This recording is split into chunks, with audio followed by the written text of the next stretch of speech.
Exame toxicológico para CNH vira alvo de denúncia após mulheres relatarem corte excessivo de cabelo. Mulheres têm recorrido às redes sociais para relatar que tiveram grandes quantidades de cabelo retirados durante coleta para exame toxicológico exigido da obtenção da Carteira Nacional de Habilitação CNH. Os casos ganharam repercussão após a ampliação da obrigatoriedade do teste para candidato à primeira habilitação das categorias A e B.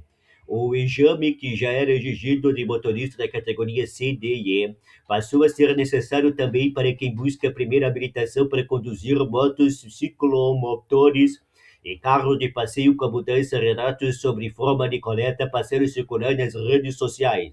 Entre as mulheres que denunciaram o procedimento está Lívia Alves. Segundo ela, a profissional responsável informou que retiraria 2 mechas de cabelo, mas não explicou previamente qual seria a quantidade necessária ou de qual região os fios seriam retirados. Lívia chegou a perguntar se seria possível utilizar pelos outros outra parte do corpo, como não tinha quantidade suficiente dos braços ou das pernas, concordou com a coleta do cabelo. De acordo com seu relato, os fios foram retirados de 2 regiões próximas à orelha e à nuca.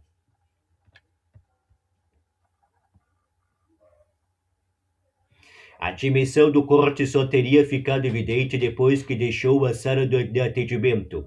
Saiu um tufo do meu cabelo e já achei estranho, mas fiquei em estado de choque. Saí de sala tremendo e foi só depois que a ficha começou a recair e eu pensava, foi muito cabelo, isso não é normal, relata Maria Clare.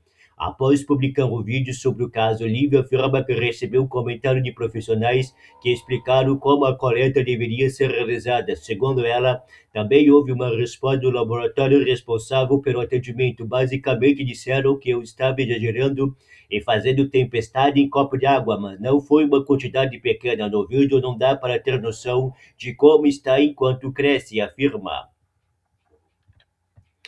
Outro relato veio de Ana Carolina, que afirmou ter passado por situações semelhantes em um laboratório localizado na zona da Mata Paraibana. Segundo ela, 2 mechas grandes foram retiradas durante o procedimento.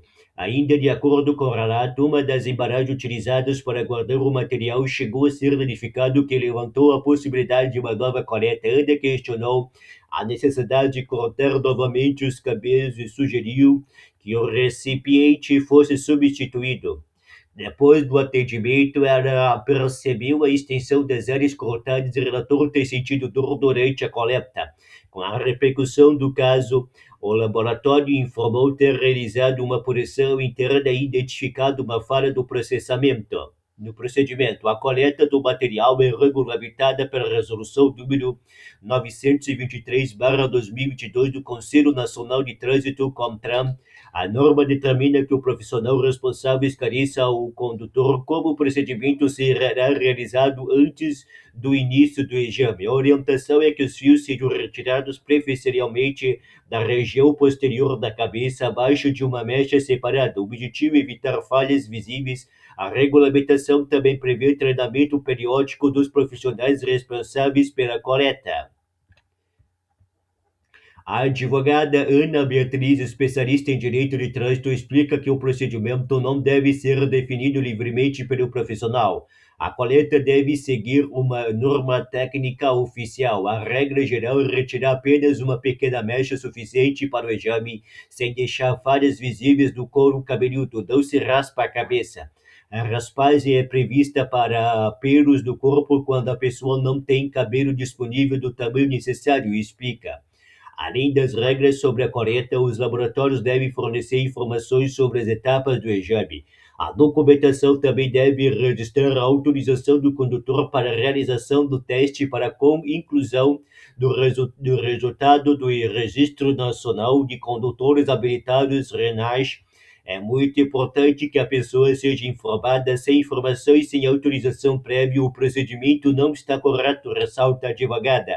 O que pode ser feito em caso de corte excessivo? Quem considerar que teve uma quantidade excessiva de cabelo retirado pode reunir registro de procedimento. Entre as medidas indicadas estão fotografar e filmar a região afetada, aguardar documentos relacionados ao exame, recibos, termos assinados e mensagens trocadas com o laboratório. Também é recomendado registrar o nome do profissional que realizou a coleta, identificar o estabelecimento e aguardar informações de possíveis testemunhas.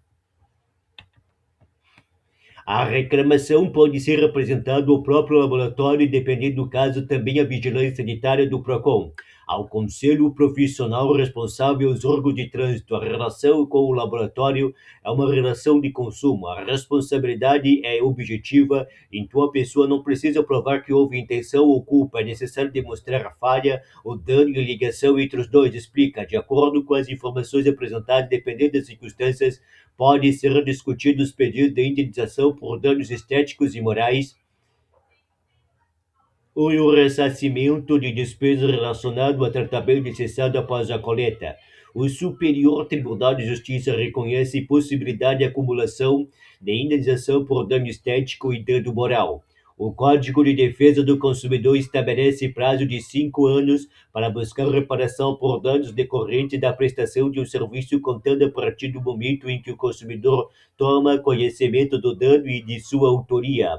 No caso de Lívia, o episódio ainda tem reflexo mesmo depois do procedimento. Ela afirma que o crescimento desigual dos fios alterou a forma como passou a usar o cabelo. Minha autoestima foi restaurada, nem um pouco, não faço rabo de cavalo. Quando prendo e lembro do que aconteceu, solto novamente. Além do transtorno da hora de coleta, a gente continuou sofrendo durante os meses em que o cabelo cresce de forma desigual em relação ao restante dos fios, conta.